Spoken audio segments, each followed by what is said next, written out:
Welcome to the Daily Parks and Rec Show from the CPRS Conference 2026. In this episode, we sit down with Levi Winebrenner to explore the unsung heroes of parks and recreation, facilities maintenance professionals, tradespeople, arborists, mechanics, and leaders who keep our public spaces running every single day. From career pathways in the trades to leadership opportunities in parks and rec, this conversation shines a spotlight on the people building stronger communities from the ground up.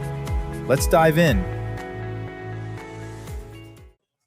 All right, we are live again. This is Craig LeBlanc with the Daily Parks and Rec Show, live from the CPRS 2026 convention here in the great state of California.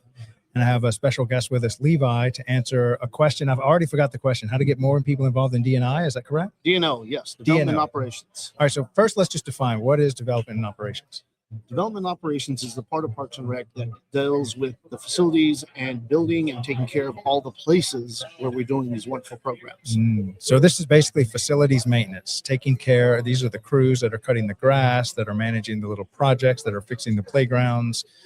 Pretty much half the staff of Parks and Recreation. Yeah, in some departments, it's even larger than the programming staff, depending on the agency. So Yes. it is a really key important piece that is often gone as unnoticed. Yeah. You know, me and I think it was Mark Flores out in Linwood, we did a back of the napkin calculation, and we stopped counting at around $10 trillion, the real estate under management of all Parks and Rec departments. Oh my goodness, that's amazing. Yeah. If you could even put a price tag on some of these historic city parks. Absolutely. And that these crews are working tirelessly to keep our parks looking beautiful and operational and our special events going on. And so what have you found to be successful to get people more, just letting people know that this is a career path for them? Surprisingly enough, it's people who are out in the field already doing the trades and then finding a home in Parks and Rec because it's a space that is doing something to give back to the community, to change the communities for the better. And being able to actually do the work that they're used to doing. This year, we didn't just attend an event. We became part of something bigger. IPRA 2026 brought together leaders, innovators, and community builders, all united by one mission: to strengthen parks, recreation, and the people they serve. For DPRS Media Network, it was an honor to join IPRA 2026 and take part in meaningful, real-time conversations, capturing stories and amplifying voices that matter. To IPRA, thank you for creating a space where collaboration thrives and the future of parks and recreation is shaped together. We extend our deepest gratitude to Amelia and all our partners who made these live interviews possible. IPRA 2026 wasn't just an event, it was a reminder that when communities connect and stories are shared, impact follows. From all of us at DPRS Media Network, thank you, IPRA. Thank you, partners and sponsors. We're honored to stand with you and excited for what's next. All right. Big shout out to our stage manager, Jovi. She's doing a great job running interference when our Wi-Fi goes out. All right, so we were talking about the tradesmen and the craftsmen that actually keep our park systems running. And maybe we can talk about, oftentimes we just think these are like bottom of the rung trash collectors and those are super important, but even you can start out as a trash collector and are just keeping the parks clean and then move up by certifying yourself in the trades, either by being a plumber or an electrician, or you could learn about agronomy and groundskeeping. Or what are some of the other, I guess, skill sets that are deployed in Parks and Rec? Well, I think one piece to talk about, an example, one of the gentlemen that was a great mentor to me started off as a bus mechanic and ended up as a city manager. So the trades aren't just a dead end that people see. It goes to a certain level and you just keep working until you do it. There's a pathway to move into leadership and supervisor management all the way through. Yeah. And it's developing those professional skills. And I think that's one of the key pieces that's lacking is typically blue collar development, staff development is focused on skill development, training them how to do their jobs better, more efficient, more effectively. Whereas tend to be white collar jobs, it has an extra level of professional, personal development. So changing who they are, their professional, their personal skills, the soft skills, right? How to connect to other people and move a mission or vision forward. Yeah. That's a little difficult when you're talking about a tradesperson who does their trade really, really well, Yeah. but then isn't necessarily able to translate that into doing leadership really, really well. Yeah. Yeah. And think of it like this. I mean, every Parks and Rec department has a bunch of lawnmowers that need maintained. They have fleets of trucks. So whether you're an auto mechanic or whether you want to run an entire golf course. And so these are really big time professions, all the way up to managing projects where you have multi-million-dollar projects that now you're in charge of managing the contractors and stuff. And this all kind of starts maybe just with cutting grass. And next thing you know, that you're the superintendent. And there's countless Parks and Rec directors that was their journey all the way up the maintenance side into superintendents, and now they're the Park and Rec director. Oh, yes. And so, I mean, you get some great leaders that come out of this, but the craftsmen that we need, there's got to be a massive shortage of craftsmen to help run these Parks and Rec departments. Absolutely. Right now, we're seeing a fall off for the last decade or more of tradespeople not coming up through the schools. We're seeing the outcomes of everybody being told you have to go to college, you need a 4-year degree. There are people who come out and do apprenticeships and are in the field in 12 to 18 months doing trades work. That is a path that's just as viable, and you can take those skills. Not everybody's built for college. It takes some people to work with their hands, get in the field, get dirty, and they are more suited for that than they are the academics. Mm-hmm. I was not one of those traditional academics. It took me until my 50s to get my college degree. Yeah.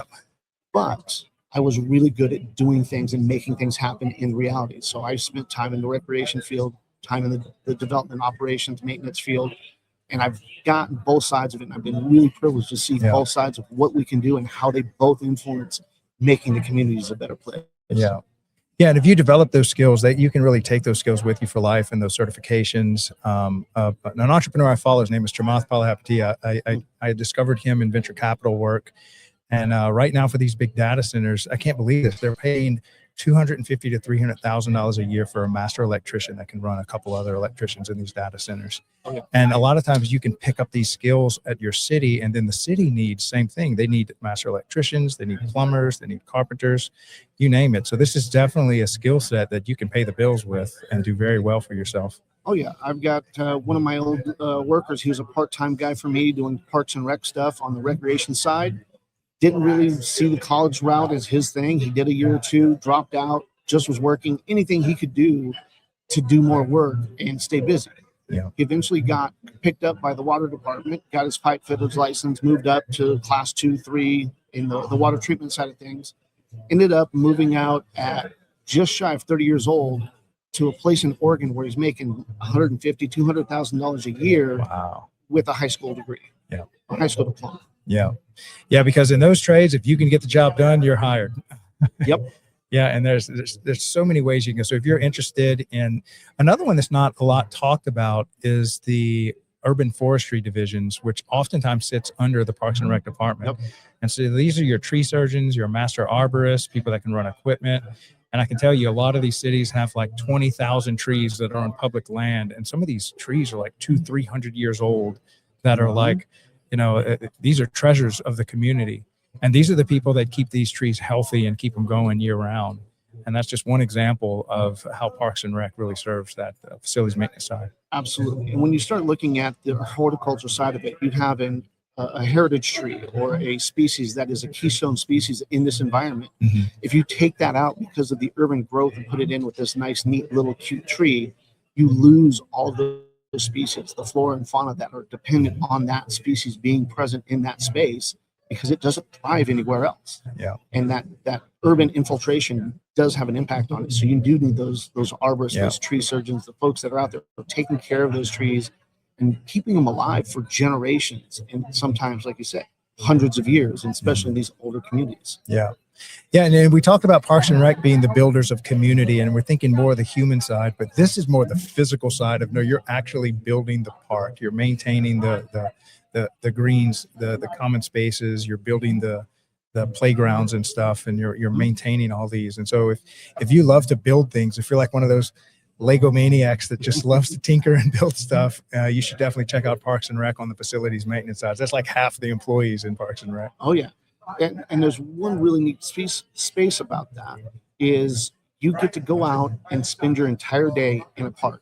Yes. You get paid to walk around and be in green space all day, every day as a career. Right. Yeah, it's sweaty when it's hot. Yes, it's cold and ugly when it's raining and miserable, but the benefits that I think are unseen on the DNO and the maintenance operation side of things is being able to walk away from a park, look back, and those improvements of it looking better because you were there. Yeah. And it allows all of these other wonderful programs to happen because there's a space for it to happen. Yeah. It's very symbiotic. And without one, you don't get the other. If you don't have quality programs, you don't need the space to do it. So they both work hand in hand to really make a Parks and Rec field impactful to the communities that they serve. Believe it, we actually do a week. It's actually 4 days a week. It's called the Facilities Maintenance Show, and we try to create content for this exact, community of people in Parks and Rec that are in charge of just maintaining these facilities. And so it's Monday through Thursday, 10:30 a.m. Eastern. I'd love to have you as a guest on that show because, Absolutely. this is a part of Parks and Rec that probably receives the least amount of love when it comes to the stuff that we offer for them. But I mean, we wouldn't even have a park system if it weren't for them working behind the scenes. Absolutely. I'm privileged to serve as a regent on the California Parks Rec Society Maintenance Management School. And so we have about 10 to 12 professionals that give back in the field by teaching a school each November. And so anything we can do to help spread the word and make sure that people understand and know what it is to be a part of our field and what it means to give back to those communities and make this place, the communities, a better space is always a benefit. And I'd love to join you anytime. Fantastic. Well, Levi, thank you so much for coming on the show today, and thank you for your service in your community. Thank you. And I hope you have a great rest of your convention. You too. Thanks for having me. Yep, no problem. Bye-bye. All right, Joey, that's a wrap. Are you a vendor, brand, or service provider ready to connect with the heartbeat of local communities? At DPRS Media Co., we tell the stories shaping parks and recreation across America. Through podcasts, live streams, videos, and newsletters, we reach frontline leaders, city directors, and decision makers every single week. From youth sports and facilities to programming and policy, our audience is your audience. Sponsoring or partnering with DPRS Media Co. puts your brand in front of the professionals who build, budget, and buy for their communities. Launching a new product, growing your presence in public spaces, targeting cities, counties, or departments, DPRS is your trusted media partner. Whether you're in software, turf, aquatics, robotics, smart cities, or special events, partnering with DPRS puts your brand in the story. With commercials, interviews, social campaigns, newsletters, and live shows, we're your media team. Partner with us and grow your impact in the $200 billion parks and rec industry. DPRS Media Co. Stories that move parks and rec forward. Your audience is here. Let's meet them.